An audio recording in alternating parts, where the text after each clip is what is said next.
ये एक फौजी एस्टेब्लिशमेंट सिर्फ वो लोग बिठाए गए हैं जिनका काम सिर्फ एग्जीक्यूटिव फैसलों पर अपनी मोहरें लगाना है। रियासत का मौक़िफ़ तो आपके सामने आएगा, पहले ये एंटरटेन तो करें ना। पहली बात तो ये है, चैलेंज जनाब जस्टिस याहिया आफरीदी के लिए है, आप केस लगाएं, हमारी भी सुने उनकी भी सुने। इस सुप्रीम कोर्ट ने बारहा पिछले 75 सालों में बारहा ये लिखा है कि चीफ जस्टिस का जो ऑफिस है वो पेतर फैमिलिया है, यानी वो फादर ऑफ द फैमिली है, उसने अपनी फैमिली को बचाना है। इन जुडिशरी जो है वो इनकी फैमिली है, he is the father of the family. और अगर ये अपनी फैमिली को नहीं बचा सकते, अगर ये जुडिशियल साइड पे ये ऑर्डर सेटिसाइड नहीं करते जिसके खिलाफ इन्होंने खुद अपना एग्जीक्यूटिव साइड पर ऑर्डर एग्जीक्यूटिव साइड पे वोट डाला है, तो फिर मैं समझता हूं वो अपने ओहदे की हुर्मत कायम नहीं रख सकते। और फिर ये अपनी फैमिली को, यानी अपनी जुडिशरी को, उसकी इंडिपेंडेंस को अगर आप प्रोटेक्ट नहीं कर सकते, तो दोनों बार एसोसिएशंस जिनकी तरफ से हमने आपकी तरफ आपके लिए पैगाम है कि आप इंसाफ करके आप जो चाहते थे वो ही करें। आप जुडिशियल साइड पे जो आप एग्जीक्यूटिव साइड पे नहीं कर सके, और आप जुडिशियल साइड पे अपनी जुडिशियल फैमिली को प्रोटेक्ट करें, जुडिशियल फैमिली को बचाएं और उसको हर कीमत उसकी आज़ादी के लिए अपने जो अपने जुरिस्डिक्शन इस्तेमाल करें। और अगर आप नहीं कर सकते, अगर आप ये केस नहीं सुनते, अगर आप ये कहते हैं किसी और अदालत में ले जाओ, और आप इसमें अपने मौक़िफ़ पर जो आपने एग्जीक्यूटिव साइड पे लिया है जेसीपी में, अगर वो आप जुडिशियल साइड पर उस मौके पे कायम नहीं रह सकते, फिर आपका इस ऑफिस पर रहने का कोई जवाज नहीं रह जाता, क्योंकि फिर आप अपना बुनियादी फर्ज as head of the judicial family वो अदा नहीं कर पाते। लिहाजा हम फिर एक दफ़ा उम्मीद करते हैं कि आप इस वक्त राइज करेंगे और पाकिस्तान की तारीख में फिर एक दफ़ा कोई चीफ जस्टिस आइन को या सुप्रीम कोर्ट को या सुप्रीम कोर्ट की हुर्मत को बचाने की कोशिश करेगा। हम सिर्फ इस कोर्ट को ही कॉन्स्टिट्यूशनल कोर्ट मानते हैं। पिछले 1956 के आइन से लेके आज तक ये सुप्रीम कोर्ट पाकिस्तान की सबसे बड़ी अदालत, सबसे बड़ी आईनी अदालत हमेशा समझी गई है। ये 70 साल की एक हमारी इंस्टीट्यूशन है जिसको सबने एक्सेप्ट किया है as the highest judicial forum. आज इसको तबाह होते हम वकला नहीं बर्दाश्त कर सकते, ना करेंगे, ना कभी होने देंगे, ना हम वो जिसको इन्होंने कॉन्स्टिट्यूशनल कोर्ट किया उसको हम कभी मानेंगे कि ये कॉन्स्टिट्यूशनल कोर्ट है।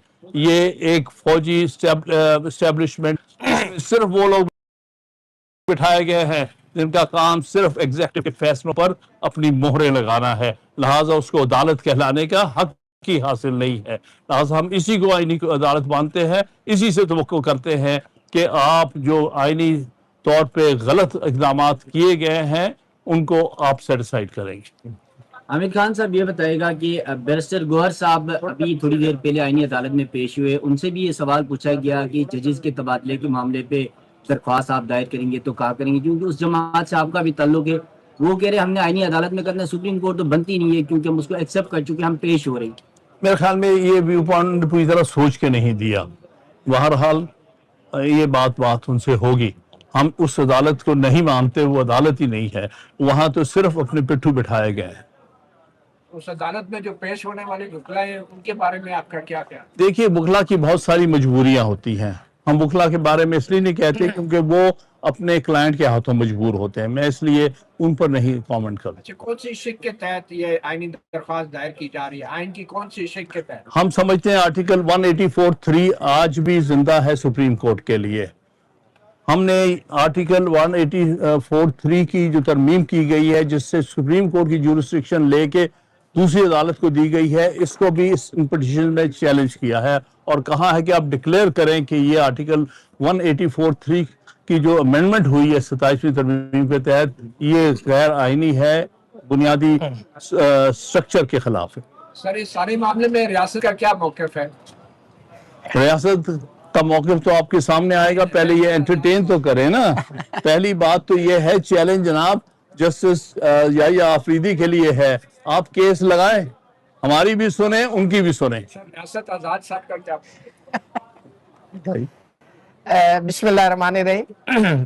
खान साहब की सारी गुफ्तगू में ऐड ऑन करते हुए देखें, अभी 2 पिटीशंस फाइल हो गई हैं और तीसरी भी पिटीशन हम फाइल करेंगे। वो साबका सदूर जो हैं Islamabad high court bar association, वो भी खान साहब के ही जरिए पिटीशन हम भी चैलेंज करेंगे।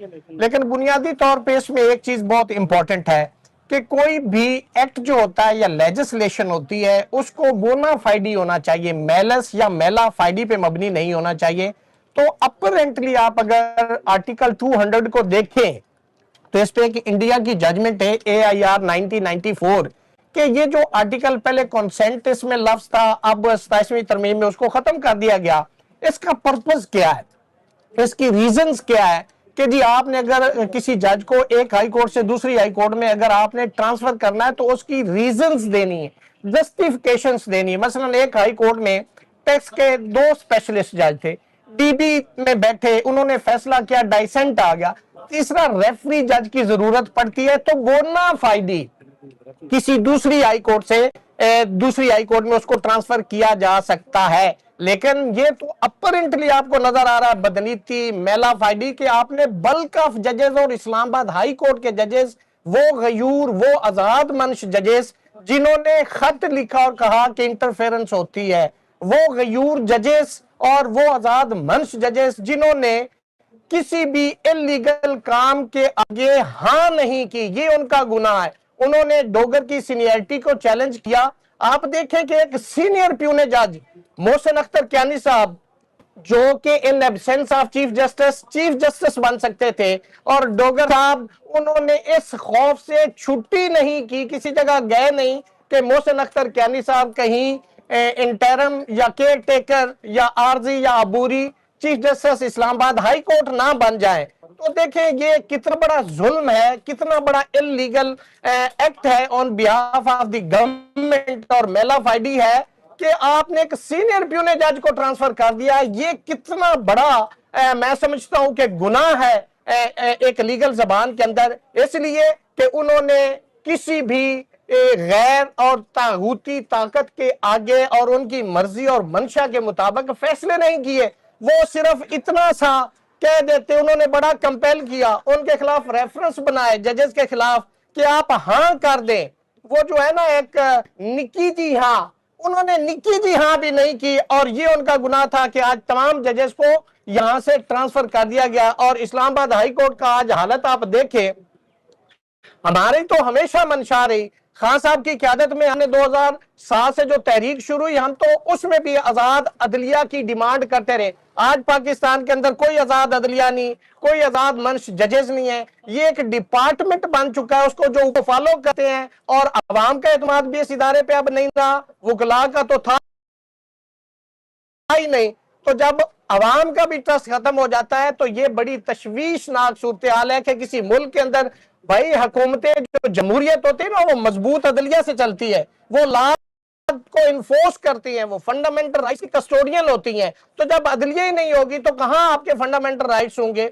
जो चैप्टर आइन के अंदर दिया गया आर्टिकल 8 से 28, उसकी कौन इंप्लीमेंटेशन करवाएगा? तो मैं समझता हूं कि ये सारी की सारी जितनी ट्रांसफर और पोस्टिंग हुई है वो इन जजेस को सबक सिखाने के लिए, ये भी तारीख का एक आपने देखा पहलू कि एक खत लिखा जजेस साहबान ने और उस खत की वजह से आइन को बदल दिया गया। ये पाकिस्तान की तारीख में पहली दफा हुआ है कि आपने उन जजेस को उठा के फेंक दिया है। अब आजाद अदलिया कहाँ है? आर्टिकल 175 सब आर्टिकल 3 में था कि आपने अदलिया को इंतजामिया से अलग करना है। आपने तो अदलिया को उठा के इंतजामिया की गोद में बिठा दिया है। ये जुडिशल कमीशन की कंपोजिशन आप देखें तो उसमें मेजॉरिटी है एग्जीक्यूटिव की, वो जिसको चाहे वो जज बनाए बाय विर्चू ऑफ वोट। ये भी देखें कि जो बाबर स्टार साहब है उनकी पेशावर में ट्रांसफर हुई, वहां के चीफ जस्टिस ने नहीं उनको एक्सेप्ट किया, लेकिन इसके बावजूद चूंकि ये by virtue of voting posting transfer की गई है तो वहां पे हुकूमत बैठी है, हुकूमत ने इंतकाम लिया। ये सियासतदानों का बहुत बड़ा गुनाह है कि उन्होंने ऐसी कानून साजी की और उनसे करवाई गई। اور میں سمجھتا ہوں کہ آج آئین جو اس وقت پاکستان کے اندر موجود ہے اس کی شکل تو بالکل ختم ہو گئی ہے.